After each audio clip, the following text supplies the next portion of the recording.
Crone's getting a split. Mizzy in front of the 100. Crone goes up the inside and Crone takes the lead in the Kilmore. Crone draws clean out from Mizzy. It's a Queensland victory. Crone beat Mizzy. Ladies and gentlemen, welcome back to the Mock Sports Presents the Quaddie Poddy. Cashy joined by Nick.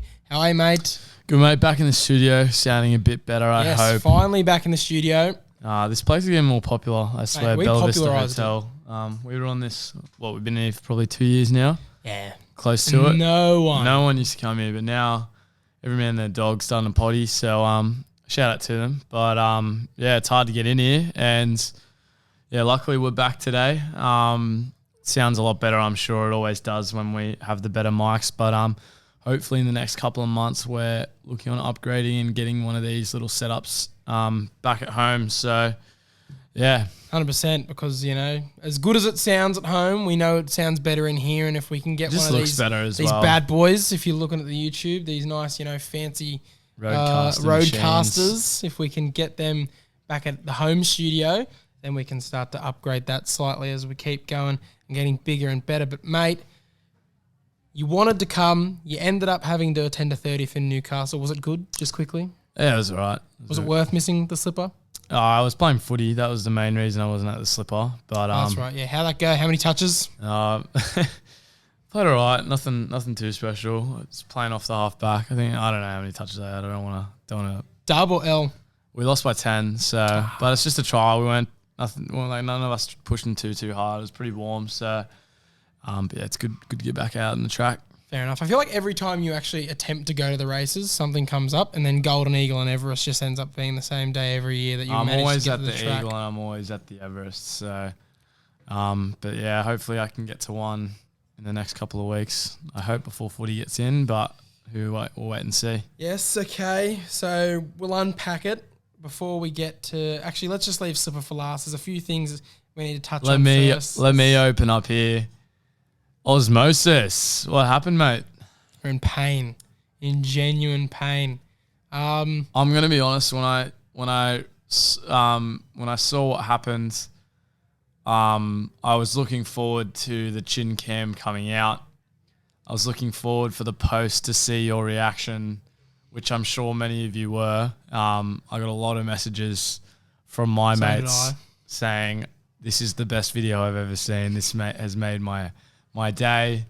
So yeah, a lot of people were looking forward to seeing this video. So yeah, it was a big kill the stream moment. Like, everyone was pumped up. Everyone was pumped up and getting messages going like, Aussie, you still sure on Osmosis? And I said, look, I've spoken to Bjorn. I bumped into him on the day and I said, hey mate, how's Osmosis looking? And he said, look, to be honest, tough race, 13th barrier. He'll have to be good to get the job done, but he's flying and we back him in. Like, you know, we're still backing him in that he's going to run a good one. So I'm like, okay, right, done. You know, I'm not loading him, but I'm getting around him. I'm still confident he's going to get the job done. Then about 10 minutes before the race, gets out to $5, then $6, then $7, then $8, then $9, then $10, then $11. And it just stunk to high heaven. Like, everyone was like, oh, someone knows something. Has he lost a leg? What's going on? Like, his trot around the yard wasn't amazing, but it wasn't enough to drift almost $7 in 10 minutes. But that was what it was. Goes out to the barrier, jumps, or should I say fails to jump? Jumps. Fails to jump at the right time, sorry. Jumps way in the air. Rachel King almost comes off. It's a miracle she stayed on. And the fact that she was able to get her feet back in the irons and try and get it back in the race is amazing. Shout out to her. But you can hear it in the video. The whole crowd just goes, oh, well, there goes all the futures bets. There goes everyone thinking they were going to get rich by double dipping at $11. And yeah, kill the stream. Very funny. Then the messages come flooding in going, what the fuck happened? And I mean, I guess you can just say that's racing, but it's not at all the time that needed to happen, was it? Yeah, I'd rather see him lose valiantly than to lose like that. You don't really know where to go, but hopefully he gets a better price next start, mate, and we move on, I guess. Yeah, Bjorn's come out and said no more TJ, probably Arrowfield, and then pushing on to potentially Spring if he comes through that all right. And then, but the thing is, he's a colt, he's a Group 1 winning colt, his breeding's taken care of. So at any moment they could just say, we're pulling the plug, we're sending him straight to the barn. That's just the nature of the beast when it comes to breeding and racing. It'd be very sad to see him just head to the barn without getting a crack at much more. And hopefully he comes out in the Arrowfield and runs a much better race and gets back on track. But mate, I'm telling you, I think it's confirmed. He hates red. Get him out of the red and yellow. No, yeah, I agree with you there. Get him back in his Derby silks. Back in the Derby. I think it's no coincidence that his 2 blunders have come in the red and yellow.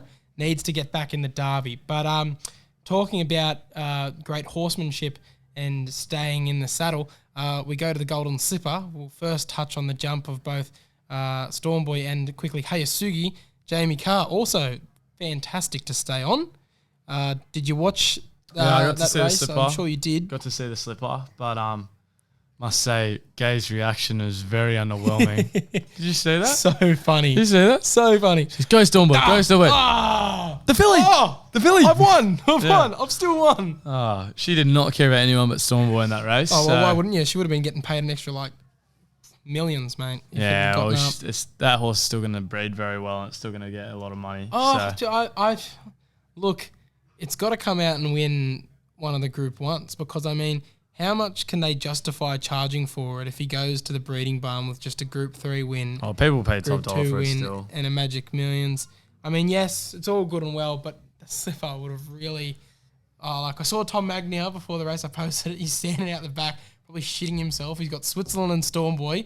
The 2 best chances in the race. One doesn't let down. Stormboy doesn't win. At least he doesn't have to pay an extra $40 million now. But, yeah, wow. So the jump. Hayasugi also jumps at the wrong time. Almost throws Jamie Carr off. I stood by the owners who had the debrief afterwards. She said, yeah, bucked at the complete wrong time. I lost the reins. I ended up sitting on its head and I almost came off twice. Then tried to get it back into the race and it cannoned into the rail. So, ended up having to pull it up as you should. But then the other messy jump, Stormboy. I said, if it doesn't jump, it's over, and look what happened. It jumps. Darren Flindell said second last out of the barriers. Not quite, but still too far back to really work into it. Instead of going to the middle of the track, which was the best part of the day, was forced to swing down the fence, and then look what happened. Yeah, no, 100%. I think it's good for in the 2-year-old races to find the fence early, but you definitely need to come off it near the straight. And especially the way the track was paying. That middle lanes was on fire all day. As you saw with Lady of Camelot and Coleman coming through. But, good run in the end by Lady of Camelot. And, very nice. Who do you reckon... let's just go through the winners and losers. Who are the big winners and the losers coming out of that run? Whose stock's risen? Whose stock's dropped? Well, Stormboy's stock's dropped a little bit. Not that much, I don't think. He's Presses onto the size still now. Comes on very nicely and still will be short price. Hayasugi doesn't drop at all as well. I think he can forgive that run. Big forgive, heads to spell, yep. Switzerland is a bit of a letdown, I think, personally. Pretty sure it's heading to spell now. Heading for a spell. And then obviously later Camelot, it's a definite win for her. So... That's my top ones. Shangri-La Express didn't do much, but it wasn't really expected to do much, I guess. It's kind of hard. That was another big drift, $33 out to $80 in the end. So something else someone new in the industry there. So, but yeah, I guess you'll wait and see. Manal was big for me, I was going to say big winner out of it's Manal. Flew, draws a bit of barrier. She arguably could have been in the finish. Coleman, everyone wrote that off. Was it the fact that it was in the best part of the track, or was it just everyone underrated him? Remains to be seen, seeing the form going further. But yeah, Manal, I reckon I've said for the last few weeks, Sires, Champagne, if she presses on, huge chance. Yeah, she's looking nice. She was one of my favourites, so we'll wait and see. But I think that's pretty much it with the slipper, mate. Yeah, the only last thing to touch on, Via Sistina. Yeah. Ratings have been produced that we haven't seen since Winks, and that's official. We've always said about horses coming along going, it's the next Winks, it's the next Winks. In the last few years, you've seen Fireburn, Espiona, Fangirl all get tagged with that, all to come up short. But international import, bought by Waller by Stack, And I actually got talking to one of his second in command, Damien Fitton. He gave the horse a massive rap in the morning.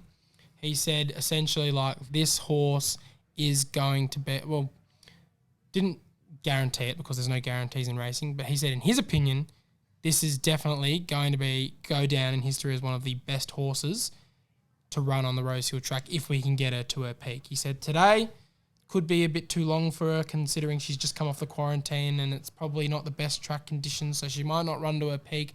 But if this country sees its peak, she's going to beat up on anything that comes near it. It said it will win today and it won't be getting beat in the Queen Elizabeth. It's not looking like it'll be getting beat. That was incredible. No. Get on it now, punters. I think it's low $2 at the moment. It's $2.30 at the moment. But easy money there if you want to get on a futures bet. I didn't get on at the $6 that he was on the market in the morning. I thought, I'll wait and see if it actually, because, trainers and their tips don't always come off. But as soon as it crossed the line, I went to see if the price was still there to no avail. But if you got overs, don't start spending the money now, but I think you're in for a good thing here. Yeah, I put some money on for the I think I got at 260, so just incredible. Jogged past them completely, and honestly, that's way more than Fangirl ever jogged past them a few weeks back. Yeah. Like insane. I was in the car driving home then, and Will Mitchell, he goes, "Who's you next?" And I said, "This is one of my best of the day, so get on it."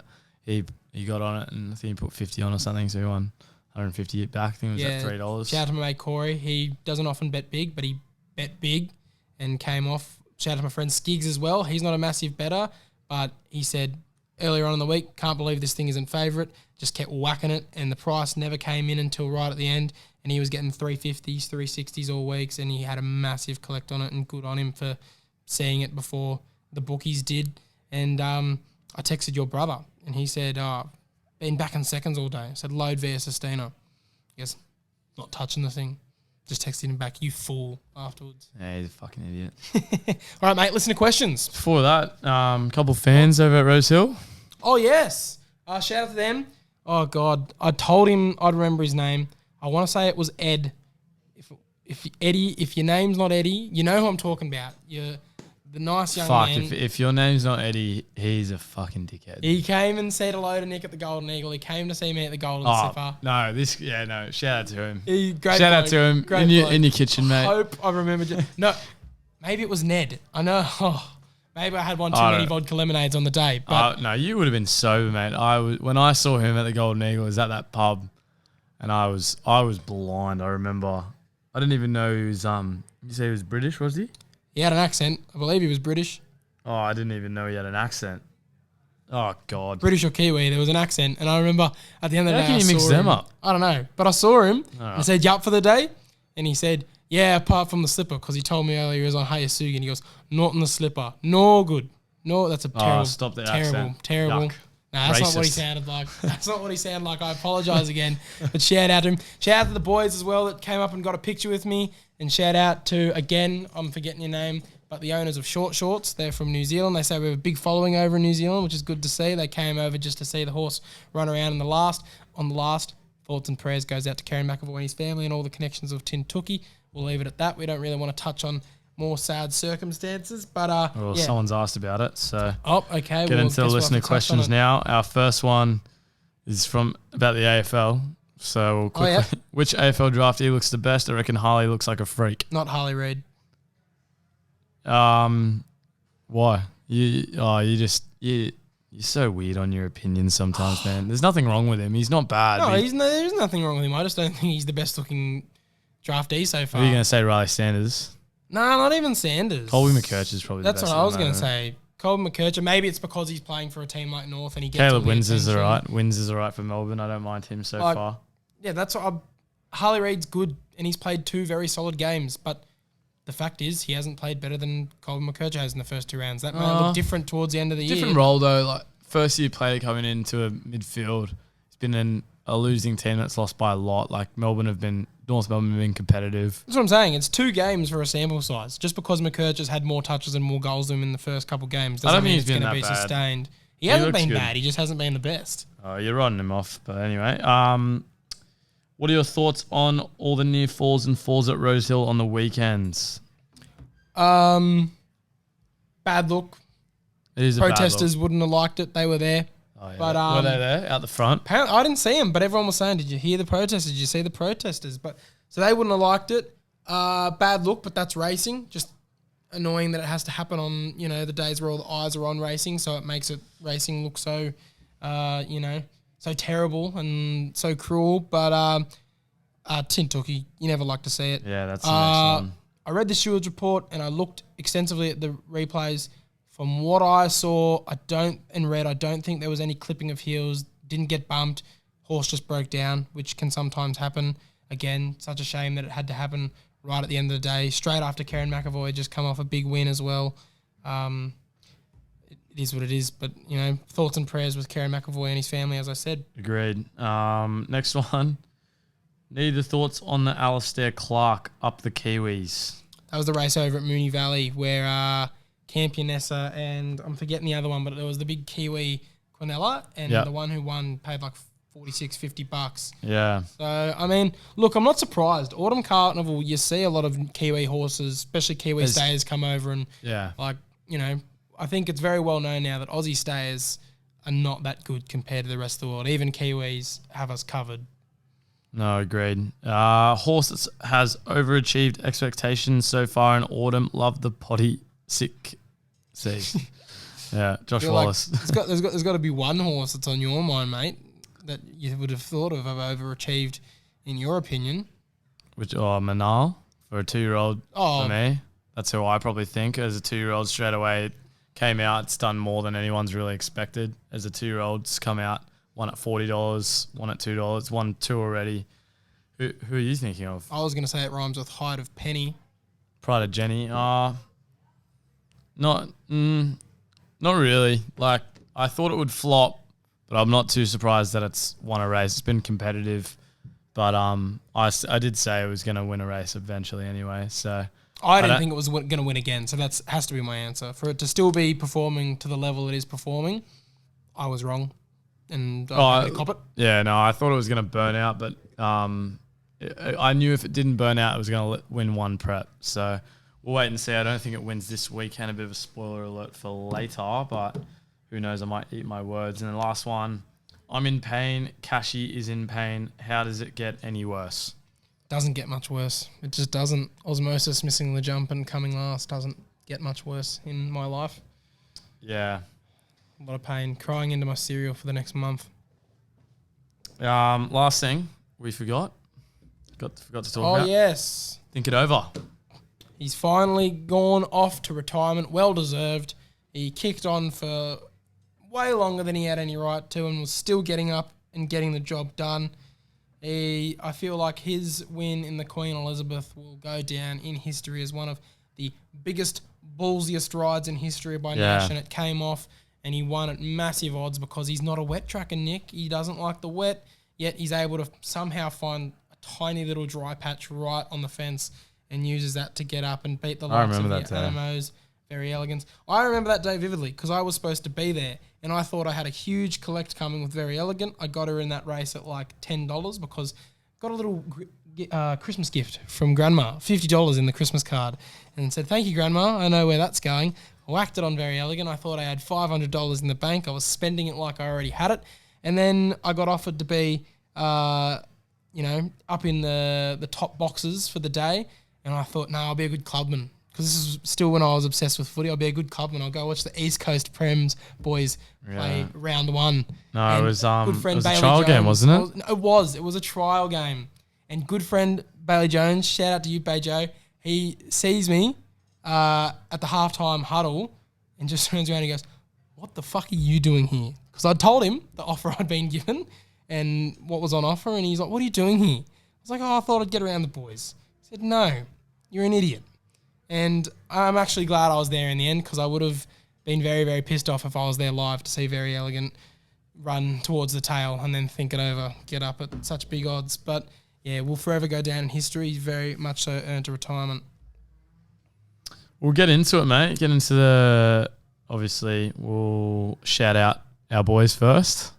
Yeah, shout out to our good friends at Dabble, changing the game of Aussie bookmaking, isn't it, mate? Yeah, it is. Hopefully, you guys follow our bets, and if you do, you can go on the Dabble app, look at our account, and copy any of them. We're going to be working with Dabble over in Gather Round in next weekend. Yeah, so this time next week we'll be in Adelaide. We'll be in Adelaide, so we're going to be doing some stuff down there with them. So looking forward to that. So you guys will see some of that content, a bit of AFL content coming out of it.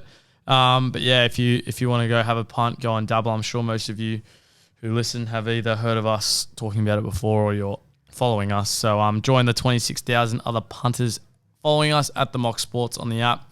Start winning with us now. Yes, use the code MOCKSPORTS when signing up to let them know we sent you. If you do so, make sure to gamble responsibly and set a deposit limit. Also, if you're liking what you're hearing, give us a 5-star rating. Helps.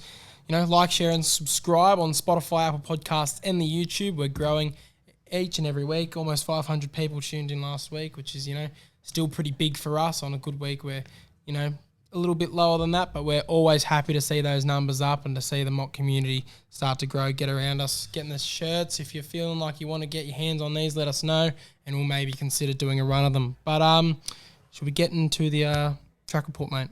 Yeah, get straight into it, mate.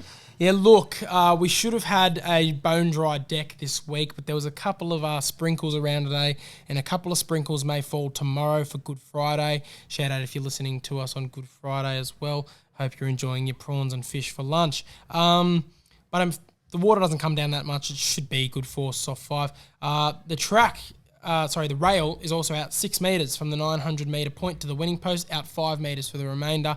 That's where historically Rosehill leaders start to get a slight advantage, but should still play relatively fair, I think. I'd like to hope that they won't just grab the rail and go all day, but just think you want to be settling in that first half of the field to be your best chance and put your best foot forward going around on that wide of a rail. We head into the midway to start, mate, and I'll be pretty straight to the point. Peak, you look at its form, it's not terrible. It's at a decent price here. I'll get the updated price because it's changed since I first did my research. Yeah, it's at $11 to win, $3.50 to place. Dill Gibbons on board. He's flying. Last start, it was in a midway at Rosehill and only just missed by half a length behind Super Bright. 11th barrier should slide into the pack. Hopefully shows its hand late. Happy to go with it in the midway. Yeah, I'm with you there, mate. I'll go with that as well as we head over to race 2 here. Really like this race, and it's one of the ones I'm probably going to target. What I've been doing lately, punters, I've really changed my personal punting kind of regime that I do. I instead of betting on every race like I used to, if I was having a punt, I'll choose a couple of races that I'm more confident in and put more of a stake on. And it's doing a lot better for me, to be honest, because when you're more confident, obviously you can win a couple more, I think. So personally, this is one that I will be betting on, and it will be Serpentine for me. $3.80. Its win last start was good enough for me at $5 odds when it jumped. Looking pretty nice, jumping out of barrier 1. I think Zayrex, probably the major danger, is the favourite, but Serpentine will be mine. I really like it at the distance. 2 for 2, mate. And, you can't say much more. It's pet distance, pet conditions. Rail out quite a bit. Should be getting the job done. As we move to race 3, and I'm thinking we're going to be 3 for 3 here because I'm taking a node. You'd think the form alone picks himself here. Obviously, 2-year-olds are very unpredictable. You don't have to read as much into the form with the 2-year-olds because it's often whoever rocks up the best on the day gets up. But he split Dublin Down and Coleman last start, both of which finished 11th and an incredible narrow second, respectively. The fact that Coleman almost won the slipper, crazy. The draw is tricky, but we'll have the speed to overcome that. $3.80. I'm surprised he isn't favourite considering that form. Not a huge bet, but I'm considering I know it'll be very hard to beat. Yeah, I'm with you there. I was on it last start. Wasn't surprised. Didn't lose by much, so I've got to stick with it here. Head over to race 4. I wonder if we're going to go 4 here. I'm on the favourite. I think it's one of the better ones here. $3.20. Y Mark. 3 wins on the trot at the 1900 last start. Gets the extra 100 metres here. It's been running pretty well. 3 on the trot. Coming out of Newcastle. Went at Rosehill last week. Comes to Rosehill again. Go again. 4 from 4, mate. Jeez. Y Mark just has to be the play here. Like you said, it's been going very well. It's rising through the ranks with absolute ease. Apparently, it's got the Derby in mind. Needs to be winning this race really to get its rankings to a point where it should be starting in that race next week. should go whooshka late and beat them. Race 5, let's see if we go 5 for 5. I don't think we've ever started 4 from 4 on a podcast ever. Oh, get on those the early quaddie punters. Very open race here. There's a few horses to touch on, I'd like to say. Because, a few of them have just been absolute money munchers. I'm looking at you, Hinged. I'm looking at you. It'll win now, you watch. Yeah, I'm not on it, which means it's going to win. Ruthless Dame, another one that's always looked so good, but has failed to really let down in certain instances, but finds a winnable race, as does Hinged, of course. Madame Pomeroy, the same can be said for it. And Alentia last week should have let down, really should have been winning that last week, considering where she was and how she mapped. The way that track played, it was on a silver platter, and she just didn't get the job done. Vienna Princess is the one that I've settled on here. It's $7 to win, $2.20 to place. Millie Fox Stakes that she came fourth in a couple starts back has since produced Lekvade, a Group 3 win, Lady Laguna, a Group 1 win, and Zougotcha, a Coolmore Classic win. So the form's very strong on paper. Vienna Princess did indeed run a fairly average race in the Coolmore, but she hates wet tracks. As I said earlier, we probably shouldn't be getting a wet track here. I think she can bounce back in a good way at a good price. So Vienna Princess for me. We 5 from 5? We're not. I'm going Hell Hath No Fury here. Got scratched last week for me, so I'll go again here. $21 and $4.80. A bit of a price for me.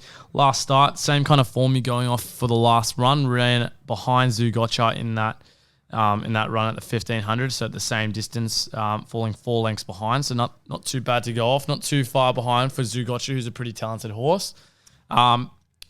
Going to go with it here. I think I'm pretty happy with it. The last run before that, it won in front of Hinged, and I think if you think Hinged is a good chance, then Hell Hath No Fury's got to be a decent chance as well. So fair enough, mate. I like the price point as we move into the 6th here.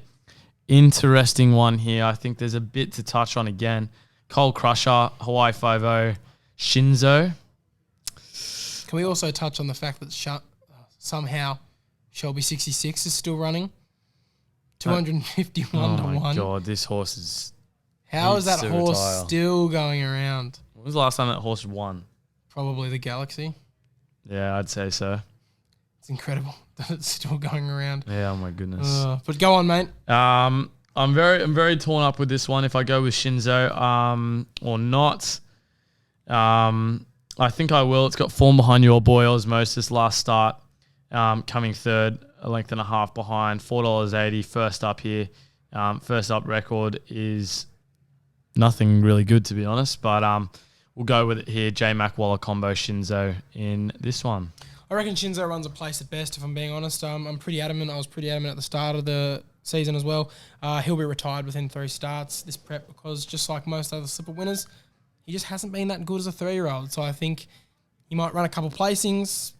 I reckon he'll finish in the second half of the field in one of the starts, and they'll be like, okay, let's stop hurting the breeding price. Let's just send him to the barn. Happy to be wrong if I am. Look, you've got another Everest runner in Hawaii 5-0 there, which is at $6, $2.25. He's the class horse of the field, you'd think. Interesting. You got Butch Cassidy, who also has that form around the likes of Shinzo, was in that Coolmore run, only 4.8 lengths off the finish there. Trials have been good. I mean, you think it's probably overs considering its form. Rocketing By always pops its head up in races like this. Malkovich can take the speed and skip away with it. Zoo Tiger, also a very classy horse. But I've settled on Coal Crusher. I know he doesn't have the class as some of these, but maps brilliantly, I think. He might be in the 10th barrier, but there isn't a lot of speed in the race. So he should end up either in front or with a perfect trail right behind the leaders. He's uber consistent. He's only finished out of the top 4 once in his last 7 starts. I went through, I think he's only finished more than 3 lengths off the finish once in his last 10 plus starts. So he's always right in the thick of things. I think he's certainly up to the task. $9.50 to win, $3.10 to place. I'm all over that price each way on Coal Crusher for me. As we move past 7 and 8, save them for the tip-off. We go to race 9, the Doncaster Prelude. Very stacked, very open. You know, all of these horses want into the big one in a couple of weeks' time, which is why I don't want to be touching the $1.90 favourite here. You know, you look back at all races, short favourites usually don't run amazingly, especially in a really stacked wide field at Rosehill. In saying that, its win last start was very impressive. Yeah, I'm very aware it's a very good horse, and he, looks to be an absolute super talent who will get into the Doncaster with a lightweight, gets in here with a lightweight. But yeah, I just can't be touching that price. I'm very happy for it to come out and win without my money. I just can't be on it. I'm looking for a bit more value here, and I found Coin Toss, the Singaporean that was bought by the Waterhouse and Bot Camp for the Golden Eagle. Ran solidly, didn't run amazingly, finished 3.5 lengths off the finish. But when you think about it, Oban Burama is the Doncaster top chance here. He's arrived in Australia. He's back. He's looking to go back-to-back in big Australian races. I think he's going to get it done as well. So that's not terrible form in the slightest if you think about it that way. Absolutely smashed his competition down at Canberra. Gets down in weights, drawn well. $13 to win, $3.50 to place. Worth a very, very small each way play. This is not a race that I'm very keen to bet in. But if I'm going to be having any play, it'll be him, very small each way If play. another wheel comes out to around the $2.50 mark, I will put some money on because it is a very talented horse. But I'm going to go with a more victorious here, $12 and $3.20. Last start, I'll forgive 7th place behind Democracy Manifest. But its win before that, the 1600 in front of Marquez is the form that I'm going off. Marquez is a horse that we follow pretty closely. And that's why I'll be with it here as we move over to the last, benchmark 88 to finish it. Keeping it pretty simple. Gringotts for me. Coming back from a spell, it's trialled pretty well since won its last one. In front of Bobby Shiraz, $3.30. It's going to be mine here first up. Makes it 5 from 8 in the Rosehill Rundown that were on the same. So maybe we can bet with confidence. Hopefully it's a fill up and not a strip out. So we'll move to the tip off, mate. But before we get into it, just want to talk about our championships tipping comp. And shout out to our good friends at Thoroughbred Leasing who have been kind enough to sponsor said comp. They've juiced the pot up by an extra 100 already, which is nice to see. If you're interested in getting involved in ownership, they have on offer a colt by winning Rupert out of the family of horses like Dashing Eagle, Osborne Bulls, Viridine, Gerazana, Brief Embrace, and the winner of the Galaxy last week, Zapateo. Don't risk your capital buying when you can attain racing ownership with a small, once-only upfront lease fee. Terminate your interest with 1 month notice, no further liability at any time for any reason. Thoroughbred Leasing, they've been racing horses with great success for the last 20 years. You might recognise their silks from Ita. Ita has just paid for herself, runs very well, very honest horse. So maybe to put, a name to the face there with Thoroughbred Leasing. So come and join in their latest partnership. Contact Graham on 0407 94 8483 or email graham@thoroughbredleasing.com.au. So, mate, the tip-off, this is where we get people to join in our fun. We've been going all autumn. This one's just for the championship. So if you're interested to see if you can out-punt the mocks, 20 races over 2 weeks at the championships, you pick every race. It's like having $1 on each way to see how much money you can accumulate with your points and see if you can beat us. You reckon you'll be beating this one, or you reckon you're finally going to win a public comp? Who knows? We'll wait and see, mate. But the link is in our bio on the socials. The link will also be in our show notes if you want to join. It's $20 entry. Winner takes 60% of the pot. And like I said, that pot has already been increased by $100 by our good friends at Thoroughbred Leasing. So, mate, in our little competition that we've been running all autumn, you're up by about 10 points. So I've got a few weeks to still chase you down. Slipper week was a big opportunity for me to get that done, but instead you just extended that lead. So championships is really going to be my big opportunity to catch you. Or this week. Oh, yeah, or this week if I'm able to get you a couple of these. But we'll leave the Tancred for last. That's the main event. We'll go over to Melbourne, Australia Cup. Yeah, interesting one here. It's Brightside, Cascadian, Pride of Jenny, obviously, and a Tissue. Tissue's last couple of runs, if not last run before retirement. Yeah, it's apparently being sent to the Broadmare sale, so it should be hanging it up soon. I don't know, man. Do you reckon Brightside can jump well for the extra 400? Look, it's done it before and it's done it very well. His Cox Plate run says otherwise, but I'm still pretty adamant that he's not amazing at anything really above 1600. But you watch, he'll come out and win now and just make me look silly. But yeah, I mean, losing the Cox Plate by a lip makes him look amazing at the 2,000, but everything before that, above 600, he was just a squib. And at $2.45, I don't really want to have a punt on him. I mean, I don't know. Yeah, I think others are better value. If he wins, good on him. He can just do it without my money. Yeah, I agree. I'm going to go with a tissue here, $6.50. Last kind of chance here, obviously, for a reason that I don't want to bet on it anymore if it loses. But then again, it's going to get retired anyway. So I guess it is literally the last straw for this horse. See if he can go out on a high. When we talked to Waller, I know he said it was his best horse in his stable in front of Fangirl at the time. So we'll wait and see, I guess. But Brightside and Pride Jenny are two that you can't rule out punters. So if you want to have a bet on either of them, I don't think you'll get a price for those two like that. Very similarly, again, to be honest, unless Jenny wins, it probably starts like that again. But if Brightside wins, he goes back under $1.80, I'd say. So I'm going to stick with a tissue for this one. Cascadian for me, the old war horse. He rattled off the best late sectionals of the entire All-Star Mile. Yes, that includes a tissue. That includes Mr. Brightside. That includes Pride of Jenny. Loves this trip. He did, after all, win this race last year. And he has been set for this race. So $8 to win, $2 to place. I think he can upset the two short favourites. If he doesn't, I'd love to take the 2 points from him placing. Move back to Sydney now, mate. Vinery Stud Stakes. We've got another potential two-horse race on our hands here. Team Zardozi or Team Orchestral. Are you looking at those two or are you looking elsewhere? Orchestral's looked real good. That's another one of those New Zealand horses coming out.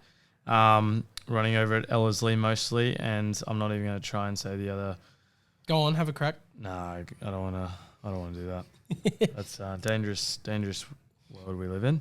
I'm going to go with Zardozi just for a bit of value. I think its last run, no one really expected it to win. It was running for a bit of fitness. Once I said it got out to the 2,000, I was happy to back it. And it's out to the 2,000 now. So I reckon, like you said, it's going to be pretty much a quinella between these two. It's going to be which one comes out on top. They both draw pretty well. I think Zardozi comes on top. Yeah, Zardozi for me as well. She's been too kind for me not to back her here. A few months ago before Orchestral hit the scene, I basically declared Zardozi the M word in this race. No longer is she the M word, but I think, she's been perfectly built up for this race. She gets better the further she goes, so the fact that she's ready to peak out to this distance now, one of the world's best jockeys on board, I think she really starts to motor, and I feel like she's the only one in the field that can really take it to this favourite, because the favourite will be extremely hard to beat. As we move to the Tancred, mate, bit of an interesting one here. Few horses on the short backup. One really impressive European import that I'm looking forward to discussing. But have you got the stats in front of you, mate? Yeah, I do. Alrighty, punters. Let's go through the key facts and stats that you need to know before making your pick in the Tancred Stakes. 12 of the last 24 winners have jumped from a barrier that is in the second half of the field. Since 2000, only 10 favourites have won the race. Since 2000, there's only been 9 winners that have paid over $13. Yes, this is usually a boys' race with 16 of the last 23 winners being male. The Ranvit Stakes is the main race to go for in this one, punters. 11 out of the last 20 winners have come out of it. Yeah, so Ranvit's usually the big telling point. Historically, that's been the case, but that was also before it wasn't a week apart. But even since the rejigging, the Ranvit's still been a great form line for those horses on the week back up. It just depends if they can handle it or not. Those horses that are on the week back up, you look at your Buckaroos, your Military Missions, Tom Kitten. your Tom Kittens, and you look at your favourite, In Post Impressionist, the horse that I was, again, very impressed with. I said that it was winning last week. It was a tip that got up for me. No prizes in just saying that, Marquand Haggis horse is going to get up because that's just a recipe for success. And I'm very confident it gets the job done here again. The only way it doesn't, I feel, is just the week back up. If it can't handle the week back up, then there it is. I think it was super dominant last week. It can be super dominant here again, and it'll be super dominant when it gets into the Sydney Cup. I think it's only going to be carrying feathers in the Sydney Cup as well, so it'll be extremely hard to beat. The only other query, big jump in weight here now that it's out of handicap conditions, but I just think it should settle, get in the straight, go Wooshka again. $2.40, happy to have it. Tom Kitten for me. Gets Still the weight. down the Tom Kitten well, eh? Gets the weight here, 54 kilos, 5 kilos on the whole field. Just a bit of a cylinder energy into this one. Another Godolphin horse. Jamie Carr on board. She's probably one of the more informed jockeys at the moment. $7 to win. It'll be another one that I'll be targeting for the day, Tom Kitten. Fair enough. We'll mention, I reckon Bois de Jean can run a cheeky race here, so I would whack him in your trifectas. But, mate, have you found anything from the around the grounds? Yes, I have. Yeah, I've got quite a few as well. Let me just get it up for you punters. I've gone race 3, forgot you, $5. And then I had one more. You go your ones. And I got to use one of mine. I also have race 2 at Flemington. Yulong Storm at the whopping price of $61 and $13. Big drop in grade for this boy, hence the 61.5 kilos on his back. But he is a straight specialist, worth a couple bucks each way if you ask me. Nothing more, nothing less. Forgot you, as you mentioned. Just didn't travel well to Perth last year. Can bounce back here. Race 5, what you need at $3. I think he wouldn't have looked out of place in a Coolmore, even an Everest last year before injury struck. Big watch here. And then race 9, Dunkell, $6 to win, $2.25. Haven't seen a price like that for him in a while. Didn't really let down in the late stages of that Pakenham Cup last start. But I think justified, had to really over-race to really get stuck in a bit of a speed battle that was happening up front there. Didn't get the opportunity to really dig in like he usually does. So I think he'll bounce back here. And again, he's one of those ones, the better he is, the further he goes. So at a price like that, I'm all over him. Dunkell. My last one is A Deal of Humour, $7.50 in Doomden, race number 6. So lovely, mate. That's for us. Take us through the quaddie. Quaddie, you got race 7. You got Orchestral, Zardozi, Kimochi, and Autumn Angel. Race 8, Post Impressionist, Buckaroo, Ash Run, and Tom Kitten. Coin Toss, Another Will, More Victorious, and Well Wall. And race 10, Gringotts, Willado, Razors, and I Know a Star. Yes, $50 gets you 19.5%. Yep. So, Nick, tell me, you're making one bet all day. You're really hitting your stride with these. You're starting to catch me. I'm still in front slightly for the year with the best bets, but you're catching me every week. If you're having one bet around the country, who's it? Why? I think it's Serpentine at the moment. I think that this race is really good for it. It's only real danger is Zayrek, in my opinion, and Zayrek didn't really look too good. It was all right. It ran. It's on the 1 week backup. Ran 2.5 lengths behind Via Sistina, which is good form to go off, I guess. But I just like Serpentine a bit better. I thought its win last start at Randwick was too impressive for me, so we'll take it again here. Yeah, don't blame me. I'm very confident it gets up, but I'm also very confident Dunkell, race 9 at Flemington, despite the price of $6. You don't often see me go an each way horse for my best bet, but I just think he's got that dog in him. He's going to absolutely dig in. He loves Flemington as well. One of his most impressive wins came at Flemington, where he looked gone for all money, like 200 out, and then just started weaving through them and got up. I can't ignore him at this price. $6 to win, $2.25. He's my best bet. Dunkell, baby. But Nick, that's about it for this week. As next week, the championships kick off. So I'll remind you, punters, if you want to get in the tipping comp, $20 entry. The details are in our show notes or in the link in our bio in our socials. You've got until, basically, if you're hearing this podcast next week, it's probably closed. So if you're listening right now and you want to get involved in the next week, because this time next week, also, Nick, as we mentioned, we'll be in Adelaide. Yeah, we will be. So we'll have to record our pod from Adelaide. Yeah, potentially. We'll be along the Adelaide River, hopefully. Yeah. If not, we'll do it on Wednesday night. In Adelaide Oval, mid-game. I reckon half-time of the Crows game, we're miking up. On the hill. Yeah, hill pod. Yeah, drunk hill pod. Love it. If you want it, let us know. All right, see you, punters. See you guys.